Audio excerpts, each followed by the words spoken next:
L'Assomption, célébration de la mort, de la résurrection, de l'entrée au ciel et du couronnement de la bienheureuse mère de Jésus-Christ. Dans les églises catholiques, l'événement a été célébré.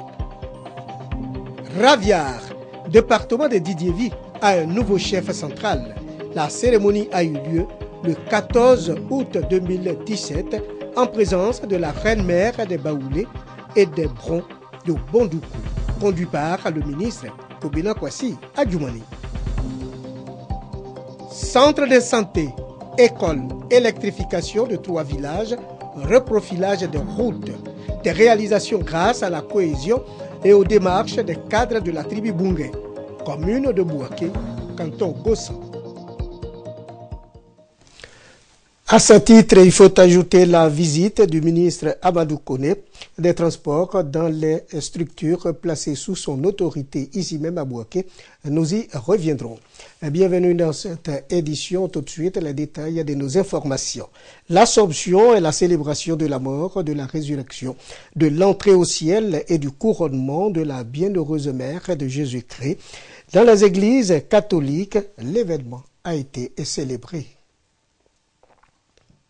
Procession avec la statue de la Vierge Marie. C'est prier. Prier avec son corps.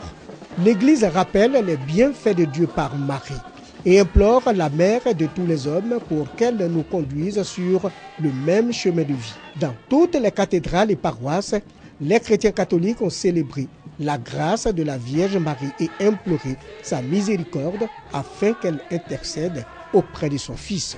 Pour nous chrétiens, nous sommes appelés à avoir une attitude, un comportement comme la Vierge Marie. Nous sommes appelés à vivre la vie que la Vierge a menée. Dans la famille même, dans la cellule familiale, quand l'enfant veut obtenir quelque chose de son père, il n'arrive pas quand il passe par maman.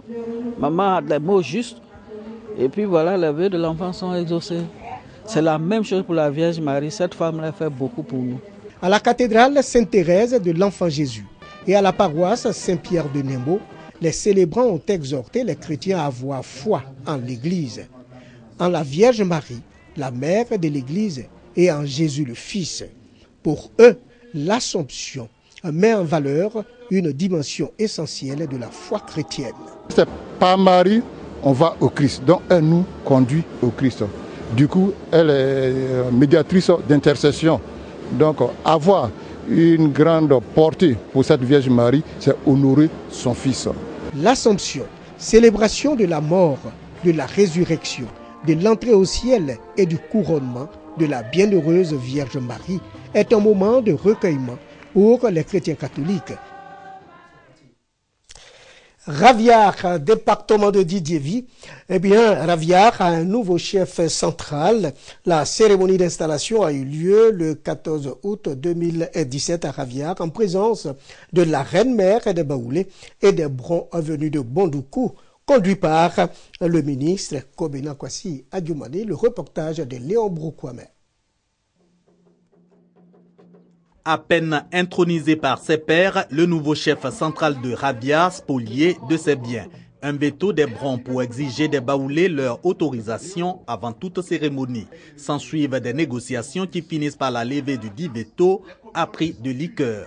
Juste un jeu d'alliance pour exalter la non-agressivité et la cohésion entre Baoulés et Brons. Les Brons sont nos rois ici, à pays Baoulé. Ils ne sont pas esclaves. Quand moi je suis ici, effectivement je suis roi. Mais quand vous êtes chez nous là-bas, vous êtes aussi roi. Sauver Raviard, la délégation Bron du ministre Adjoumani l'aura permis, laissant officiellement installer le nouveau chef de la localité. Témoin de cet acte pour mettre fin à plus de 30 ans de vacances du trône de Raviard, outre les Brons, les chefferies Mban et Nzikpli de Didiévi, une délégation de la reine-mère des Baoulés venue de Sakassou. Droiture, sagesse, passivité, cohésion ont constitué la trame des conseils des autorités au nouvel auxiliaire de l'administration. Les gens vont venir jeter toutes sortes d'ordures sur vous parce que vous êtes le chef. Mais soyez patient, votre fils, le ministre d'État Oussou Jano, est aujourd'hui chargé de la cohésion sociale au niveau de toute la Côte d'Ivoire. Donc ça veut dire que le chef issu de son village doit être un modèle. Le ministre d'État Jano Aoussou Kouadio, cadre de Raviar, a exhorté lui, ses frères et sœurs à la mobilisation autour de leur chef. Planteur, Nana Kouadio Kokoué, né en 1958, est le dernier des intérimaires qui se sont succédés depuis le décès en 1984 du précédent chef de Raviar, une sous-préfecture à 51 km de Didiévi, son chef-lieu de département. Dans le cadre de la lutte contre la pauvreté, l'ONG AFA incite les populations rurales à la culture du manioc. Le manioc, ayant de nombreux dérivés, est très prisé par les industriels. Et les membres de cette organisation non gouvernementale ont visité Meko et Kwasi-Kwasi-Kro. Charles Tatou, notre reporter, fait partie de la délégation. Autrefois nourriture de base de certains peuples du pays, le manioc. Cette tubercule, ses dérivés, on n'en compte plus. La création donc des différents produits dérivés du manioc suscite aujourd'hui une ruée des industriels vers les campagnes. Cette belle opportunité, l'ONG AFA veut la faire saisir aux populations rurales de la région d'Unzi. L'ONG AFA, il faut le savoir, est une actrice du domaine de la lutte contre la pauvreté. Elle multiplie la sensibilisation dans ce sens. En tournée dans le département de Kwasi-Kwasi-Kro, la sous-préfecture de Meko a constitué la première étape de sa visite. Ici, élus locaux et autorités administratives se sont joints aux responsables de l'ONG pour expliquer l'importance des activités de la nouvelle filière agricole qu'est le manioc. Du matériel agricole et des motos ont été offerts pour permettre d'accroître la production de la localité. Nous avons offert les unités de transformation. Donc c'est important de sensibiliser les parents, de les amener, c'est la saison. Et donc il faut les amener à travailler encore plus au champ. Nous avons un défi à relever, c'est de faire plus de 3000 hectares cette année. L'année passée, nous avons pu faire 580 dans les 3 départements. Après Meko, la caravane du manioc s'est rendue à Kwasi-Kwasi-Kro, chef-lieu de département du même nom. Ici également, même mobilisation des autorités locales et leur population. Même message et même don pour le même objectif. Centre de santé, école, électrification de 3 villages, reprofilage de routes. De nombreuses réalisations grâce à la cohésion et aux démarches des cadres de la tribu Bungé. Et Bungé, c'est bien sûr dans la commune de Bouaké, dans le canton Gossan. Ces cadres sont réunis au sein de la mutuelle Eblessou, une organisation qui œuvre au développement du terroir commun. Le reportage de Ouattara Amadou. Centre de santé construit à Yapokwa-Koukro, Sézessou, en 2016. Son coût, 28 millions de francs CFA. Un partenariat de l'ambassade de Suisse avec une participation de 35% de la mutuelle Eblassou. Électrification de 3 villages sur les 8 que compte la tribu Bungé, un financement de la Banque mondiale à travers le Précis. École de 6 salles de classe à Djetonkro en 2015. Coût 30 millions de francs CFA. Une action de l'ambassade de Suisse impliquant un apport de 30% de la mutuelle. Des infrastructures socio-éducatives qui favorisent le développement de la tribu Bungé. C'est dans le canton Gossan, commune de Bouaké. Conscient que l'État ne peut pas tout faire, des cadres ont pris l'initiative d'inciter les filles et fils des villages que compte leur tribu en se réunissant au sein d'une mutuelle dénommée Eblassou. Des résultats visibles et concrets. L'école coloniale de Djetonkro a fait place à un établissement scolaire qui épouse l'ère du temps. Les domiciles traditionnels sont remplacés en majorité par des maisons modernes. C'est donc pour nous une manière de réunir tous les fils et filles de la région, la tribu, pour que nous apportons notre contribution à l'État dans sa quête d'apporter toujours un mieux-être à nos populations rurales. Satisfait pour les populations, mais qui ne manquent pas d'exprimer d'autres besoins pour leur mieux-être. On a besoin d'une usine d'anakan pour que la jeunesse reste davantage au village. Notre souhait le plus ardent au niveau du développement, un château pour le village et le collège de proximité. Pour réussir ces futurs challenges, le renforcement de la cohésion sociale, L'épanouissement de la jeunesse a par ailleurs invité à se départir du phénomène de l'exode rural et de l'immigration clandestine ont été entre autres des souhaits rendus publics. C'était lors de la célébration du développement à travers une journée socio-éducative et sportive initiée par la mutuelle Eblassou à Djetonkro. Le parrain de ces journées promet de convaincre les cadres hésitants à revenir au village. Avant même de faire appel à d'autres personnes, on a estimé qu'il fallait commencer par nous-mêmes. Mon souhait à moi, c'est que l'électricité soit dans tous les villages. La tribu Bungé totalise plus de 50 000 habitants. La mutuelle de développement, créée en 2011, compte environ 400 membres. Elle envisage de maintenir le cap pour l'émergence de cette tribu. Rendons-nous à présent à Petonka. Petonka est un village du département de Ferkessédougou. Petonka est désenclavé grâce au programme présidentiel d'urgence PPU. Petonka bénéficie de plusieurs infrastructures de base, le reprofilage de routes, une case de santé et l'électrification du village. Occasion pour la population de Petonka de rendre un hommage très appuyé au président de la République. Le reportage de Hassan Khan est commencé par Charles Tato. Les cadres de Petonka, dans le département de Niakaramadougou, mobilisés comme un seul homme pour le redécollage de leur village.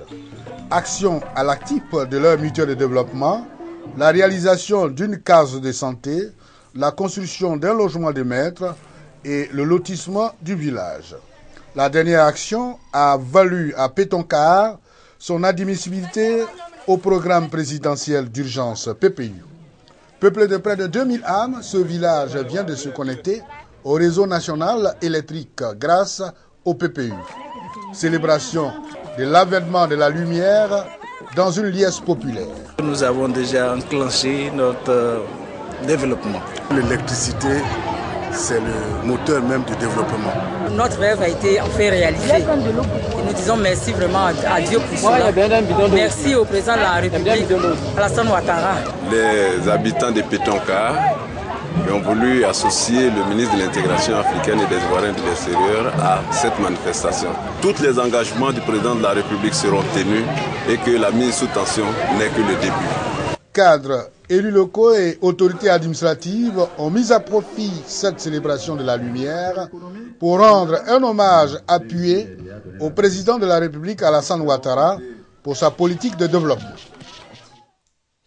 Petonka, il faut le signaler, est situé bien sûr dans la sous-préfecture de Niakaramadougou. Dans le département de Katiola, les cadres de Frona sont pour le sort de leur terroir. Cela passe par une solide organisation. Assemblée générale élective donc de la mutuelle pour le développement de Frona. Le professeur Ofiana André Touré, porté à la tête de cette organisation, lève un coin de voile sur ses priorités. L'éducation, la santé, l'accès à l'eau potable, les activités génératrices de revenus pour les femmes et les jeunes. Autant de projets de développement pour la sous-préfecture de Frona, dans un état de léthargie depuis 2002. Après plusieurs années donc d'inactivité, les cadres décident de réactiver les actions de développement de leur mutuelle en vue d'un nouveau souffle à leur localité. D'où la tenue d'une assemblée générale. Rencontre à laquelle ont pris part les représentants des 12 villages qui composent la sous-préfecture. Les travaux de cette assemblée générale ont été soldés par l'élection de Ofiana Touré au poste de président de la mutuelle de développement de Frona pour un mandat de 3 ans. Il faudrait que main dans la main, chaque fille de Frona puisse apporter sa contribution pour aider au développement. La priorité principale pour moi, c'est l'eau et la santé qui vont de pair. L'eau, parce qu'aujourd'hui, nous avons encore certaines populations qui vont puiser l'eau dans des petits marigots et en matière de santé, pouvoir encourager nos populations à venir se soigner dans le centre de santé urbain. Pour la réussite de son mandat, Ofiana Touré compte sur le soutien des cadres. Les cadres de Frona, eux, exhortent les filles et fils à l'union, à la paix et à la cohésion sociale, gage de tout développement. Après ce que nous avons vécu, tout le monde a compris que l'élément essentiel, c'est l'union, que chacun des cadres que j'ai pu rencontrer soit véritablement disposé à aider l'équipe que nous venons de mettre en place. La mutuelle de développement de Frona compte plus de 2000 adhérents et a 15 ans d'existence. Le reportage de Guédeba Ouattara a été commenté par Charles Tatou. Quittons Frona pour Bouaké, où le ministre des Transports a visité les structures placées sous son autorité. Il s'agit bien sûr de la direction régionale, le centre de gestion intégré, l'office ivoirien des chargeurs et le guichet unique pour toucher du doigt les réalités et bien sûr de ces structures. Amadou Koné a invité la population à fréquenter ces structures afin de faciliter la tâche aux forces de l'ordre.